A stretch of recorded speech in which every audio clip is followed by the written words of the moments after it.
श्री ओंकारेश्वर श्री ममलेश्वर ज्योतिर्लिंग। यह ज्योतिर्लिंग मध्य प्रदेश में पवित्र नर्मदा नदी के तट पर स्थित है। इस स्थान पर नर्मदा की दो धाराओं में विभक्त हो जाने से बीच में एक टापू सा बन गया है।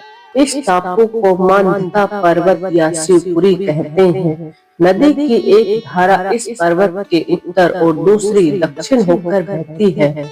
दक्षिण वाली धारा ही मुख्य धारा मानी जाती है। इसी मानधता पर्वत पर श्री ओंकारेश्वर ज्योतिर्लिंग का मंदिर स्थित है। पूर्व काल में महाराज मानधता ने इसी पर्वत पर अपनी तपस्या से भगवान शिव को प्रसन्न किया था। इसी से इस पर्वत को मानधता पर्वत कहा जाने लगा। इस ज्योतिर्लिंग मंदिर के भीतर दो कोठरियों से होकर जाना पड़ता है। भीतर अंधेरा रहने के कारण यहाँ निरंतर प्रकाश चलता रहता है।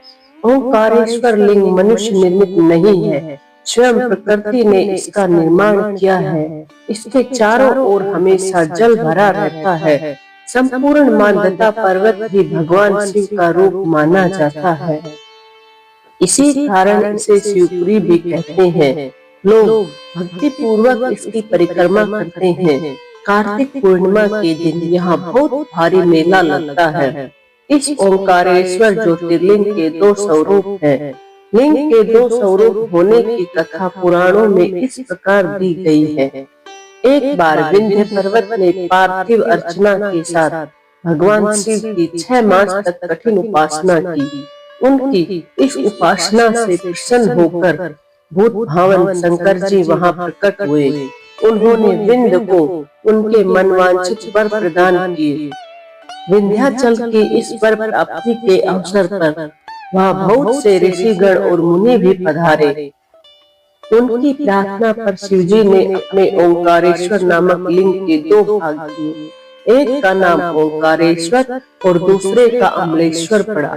दोनों लिंगों का स्थान और मंदिर पृथक होते भी तो दोनों की सत्ता और स्वरूप एक ही माना गया है। भगवान शिव तो भक्तों पर अकारण ही कृपा करने वाले हैं।